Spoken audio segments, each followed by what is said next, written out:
Hello DOS Bike community, I'm Dave and I tend to make videos about old computers and old games and stuff like that. And today we're going to be talking about the Sinclair PC200 and a bit about this specific one, the history behind it and just a little bit about it. So if that sounds interesting to you, don't forget to smash that subscribe button, hit like, and I hope you enjoy this video. So today we're talking about the PC200 from Sinclair. Now a little bit of history.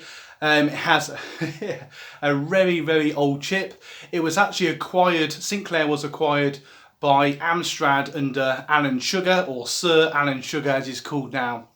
And this computer, known by some as a wedge computer, it's literally just a keyboard and the computer underneath it. But it's quite cool actually, you can actually open the top of it and you can actually upgrade its RAM slightly to make it a little bit more powerful. But really, ultimately, this computer is more of a word processor. A bit of history about this particular one. My granddad bought this back in the day when he had his own business in word processing. And he used to have an old program called WordStar. Put in the comments below if any of you have used that. And basically, he used to just use it at home to do a bit of work at home, save it on floppy disk, and then go back into the office the next day to carry on with his work. Now to load this computer, it doesn't have a hard drive, so you'd have to actually load a floppy disk into the side, like so.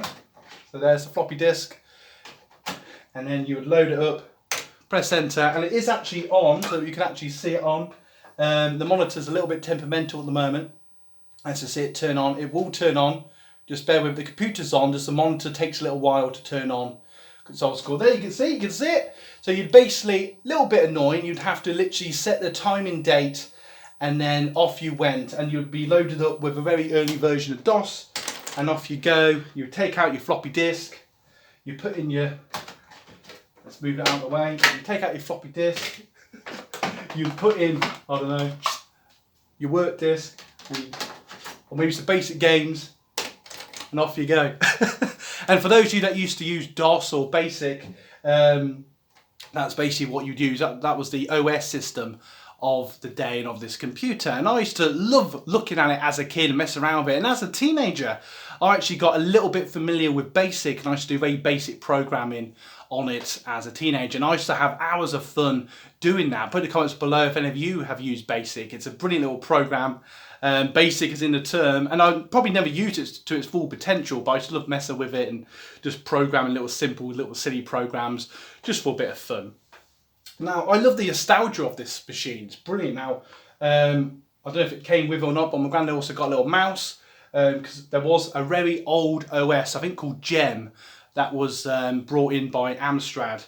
And you could, I think you could use it on here, and it was a very early, bit like a Windows type operating system where you could use a mouse as well. And I think there's a couple of programs back in the day that even then used the mouse. We also have a 5.5 floppy external drive, which I'm not actually sure if it works, to be honest.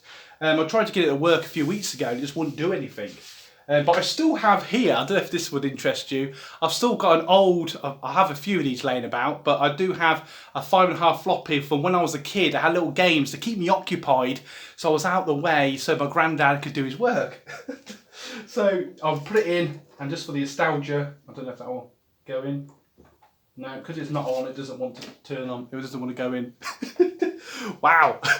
But that was brilliant. I would play little games like on this computer, things like Pitfall, maybe Pac-Man, maybe some sort of form of Space Invaders. You know, that gives you the idea of the type of game that I used to play on it.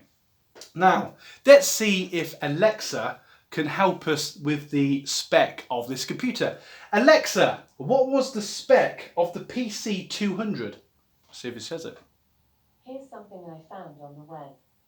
According to kgoo.com, the Sealy PC200 is a 20 litres dust capacity vacuum cleaner, whereas the Viper DS... Alexa, stop! Anyway, that was a bit of an epic fail, wasn't it? Anyway, the PC200, and the reason actually Amstrad used the name Sinclair is because in England, in Britain, Sinclair, because of the Spectrum and the ZX81, which we've talked about in the previous video, was highly regarded and really loved by the people. So Amstrad basically used the name Sinclair to make one of their machines. And this is basically just an Amstrad. I can't remember the model number off the top of my head, but it's basically one with one or two 5.5 floppy disk drives. And it's pretty much a similar spec to that. And they've just rebranded it in black and put Sinclair on it, and in the hope that people would buy it. But obviously at the time you had things like the Amiga and the Commodore, and I think, being brutally honest, especially for gaming, they were just more powerful machines and people went with them, where this is definitely more of a works machine. And in America, I believe it was called the PC200, and it was just known as an Amstrad, and it was in that old school cream looking colour that goes funny unless you're into chemistry and you know how to bring it back to make it look new. So there's just a bit of random history for you. So definitely put in the comments below if you've used one of these machines in the family or yourself. I'll just be really interested to know what you have to say about it. My greatest memory of this machine actually was just messing about with it. The nostalgia of it, just like messing around with BASIC, trying to get little old games to work. I used to have this little aeroplane game, I think it was like Supop or something like that. I'll try and put it in the comments if I remember what it's called. And I used to love playing that on here. And this little monitor was obviously quite basic as well, because it's a CRT monitor. And obviously it didn't have all the colour ranges that some of the games wanted, so that wasn't a problem. But what I know now is you could technically give it a slight RAM upgrade and you could make it slightly more powerful. What I will do actually, I'll put in the pinned comment and in the description the spec of this machine, because I've been Dumbledored off the top of head in live TV, so if you're interested, check out the description. And if you have any questions, feel free to comments below. So thank you so much for watching. But before you go anywhere, don't forget to check out our affiliate links, where if you want to buy yourself a floppy disk, click on the link below. And if you enjoyed today's video, don't forget to subscribe. So thank you so much for watching. I've really enjoyed doing this video. And please feel free to share your memories of this great, awesome machine, the Sinclair PC200. Say that 10 times fast. Have a great day, and I'll see you in the next video. Do do do do do.